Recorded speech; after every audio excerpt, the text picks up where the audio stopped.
Well, it looks like Angel Reese. Well, it looks like she's just been caught in what could certainly be taken as in a lie. All right? All these things that she says she has dealt with over the last year, all these encounters of racism. Picture this: Angel Reese sits down for what should be a routine media session after another blowout loss, this time against the New York Liberty. The cameras are rolling, reporters are listening, and then something happens that nobody expected. In a moment that her PR team probably wishes they could erase from existence, Ree appears to let something slip that completely contradicts the narrative we've been hearing for weeks about Caitlin Clark and the Indiana Fever fans. Angel Reese, the most coddled, babied professional athlete in all of sports, continues to be the most babied and coddled professional athlete in all of sports, continues to have her peers say, "You go, girl. You be unapologetically yourself. Don't worry how rude, how arrogant, and how disrespectful you are. Don't worry about all the lies that you perpetrate. Don't worry about that." The WNBA investigation found no evidence of racist comments at the Fever game, but what Reese just admitted on live TV might be the real story here.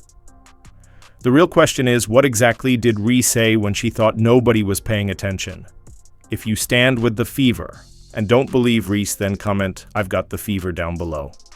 Let's go. Remember the guy that I guess, was out there waiting for him supposedly, and when the team was coming out, and of course we saw footage of that, and there was nothing malicious to it whatsoever that anybody could see. And then of course the Indiana Fever fans were yelling racist things or making racist noises out around the court. WNBA did an investigation, found nothing. The WNBA spent weeks investigating alleged racist comments at the Fever vs. Sky game, but their conclusions surprised nobody except Ree and her fans. When the league launched their official investigation, they didn't mess around. They interviewed fans who were sitting in the sections where the alleged incident supposedly happened. They talked to team staff from both the Indiana Fever and Chicago Sky Arena personnel. Got questioned too. Security footage from every angle got reviewed frame by frame. It is embarrassing. It's absolutely embarrassing. It is absolutely embarrassing. And the fact is that originally it's, oh yeah, we're looking towards everything. Then they had to double down. They actually redacted this statement. They redacted a statement. They redacted the statement saying we're looking at everything, saying no, we're actually not looking at most of the stuff. We're looking at a lie spread on social media that went viral. We are looking into a literal lie spread on social media that got spoken into fact. We're looking at a lie. You know what they found after all that work? Absolutely nothing. Zero evidence of any racist behavior from Indiana Fever fans. The league's investigation team went through hours of video footage, audio recordings from broadcast equipment, and interviewed dozens of people who were actually there that night. Not one person could provide any proof that these alleged incidents actually occurred. This is where it gets really interesting. Coach Tyler Marsh from the Chicago Sky admitted something that should have been front-page news everywhere. His team had no idea about any alleged racist incidents until they saw posts about it on social media after the game. Think about that for a second. The coach of the visiting team, who would be the first person to know if his players were being targeted, learned about this controversy from Twitter and Instagram. Talk about investigation with the Jesus with investigation. Yeah, I think we agree. I think we're in compliance with them, with the league, and obviously there's no room or space in our game for hate. So we're complying with everything that's going on. Coach, when did you become aware that there was hate speech that happened? I think when everyone else did. I think that it's something that we heard about, and so again, we're just forthcoming with anything that the league is able to do investigation-wise. Not a single player from either team heard anything during the actual game. No coaches reported incidents to officials. No referees noted any disruptions from the crowd that would suggest racist behavior.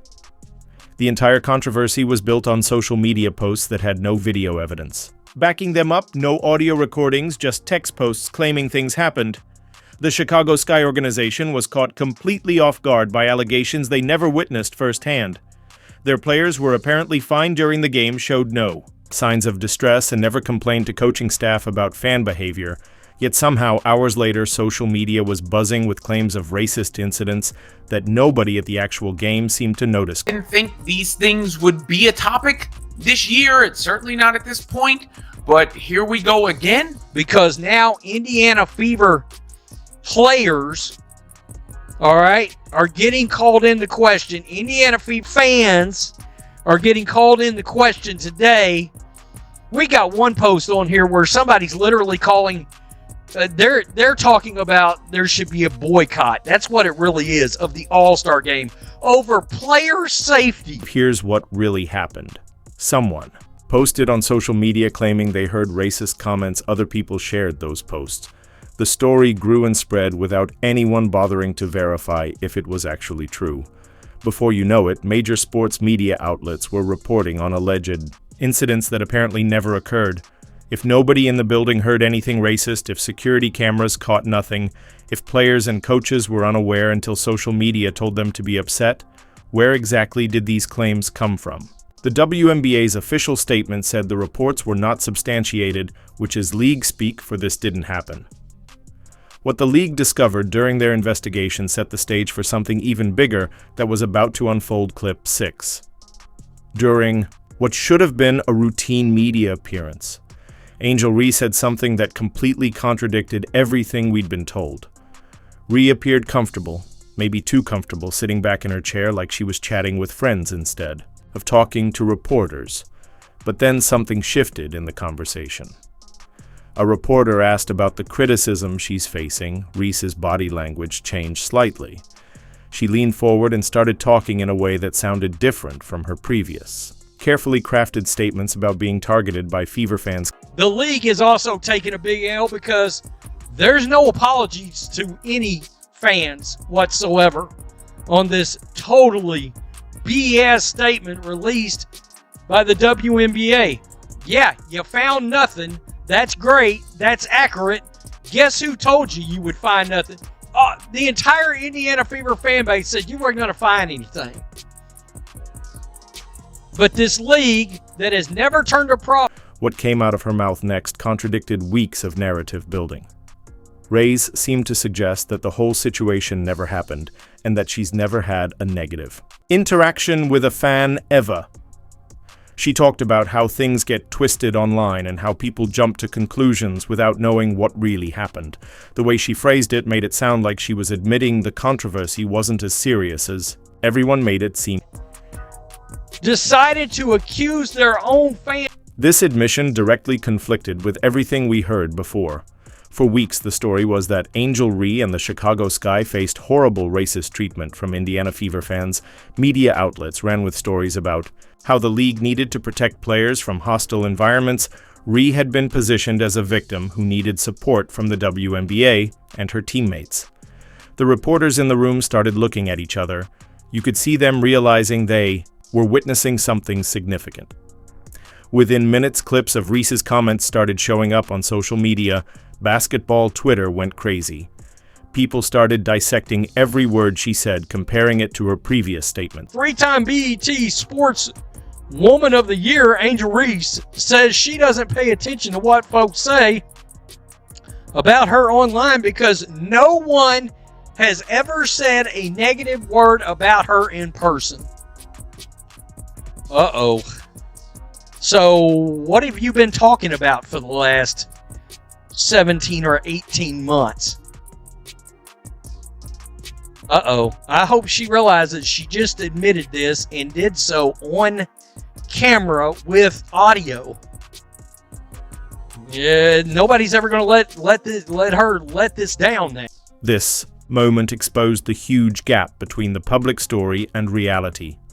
The official narrative painted Fever fans as problematic, but now Reese seemed to be walking that back in real time. Her comments suggested that social media amplified something that maybe wasn't that big of a deal to begin with. When you connect this admission to the WNBA's investigation findings, everything starts making sense. The league found no evidence because there probably wasn't any evidence to find. Coach Tyler Marsh said his team learned about the controversy from social media, not from actually experiencing it. Now, Ree was essentially confirming that the whole thing got out of hand. Online. For you, Angel, tonight you were extremely efficient and played with a lot of poise and confidence tonight. For for all the scrutiny you do receive online and stuff of that nature, what kind of messages a game like this send to them, as well as just the kind of momentum that this could build for you throughout the season? Yeah, obviously don't worry about what's going on online. I get so much love in person. I haven't ever had a negative encounter in person ever. And I've been going through this for 3 years. I've never had an encounter in person that was negative. So people online are behind a keyboard for a reason, and I don't worry about that stuff. I trust my work. My teammates trust me. And I was telling Milla today, like, she felt like she was having a rough day, and I was like, how many times have I had a rough day? And you picked me up. So don't get down on yourself. I know my teammates have my back, my coaches have my back, and that's all that really matters. I don't have to prove anything to anybody but myself and my teammates. Second row on the left. Angel, I know tonight was not as you I'm sorry. expected. Can I say something? This is That's wild. Quote, I get so much love in person. I've never had a negative counter in person ever. What did the league just go through 3 weeks ago? Over what was supposed to have been this race hoax. It turned out to be a race hoax, but this big situation in which the Indiana Fever fans were hollering racist remarks and making racist noises, and the league, 10 days this went on. This fiasco went on. And Angel Reese just admitted to the world she's never encountered a single negative person at all. Angel Reese, she goes on and she talks about how she doesn't hear about the outside noise, how she's never had a negative encounter in real life, never had a negative encounter in real life. But Ben, there's no way. There's no way she's never had a negative encounter, you see? You see, this is proof of the negative encounter. The WNBA even conducted an investigation about this negative encounter. No way Angel Reese said that. No way. She did. Angel Reese doesn't care about y'all. It is what it is. She's never had a bad encounter in real life, never had a bad interaction with a fan in real life. Then what was the whole point of this WNBA sham investigation? If you've never had a bad encounter with a fan in real life, if you've never had a bad interaction with a fan in real life, then why not just come out, earn yourself some brownie points, and say, come on, nothing took place here. These are just some Twitter trolls. These are my Reese's Pieces making up news just to keep me relevant. Why don't you just come out and say that, Angel Reese? You'd probably get a little bit more, respect, doing something honorable like that.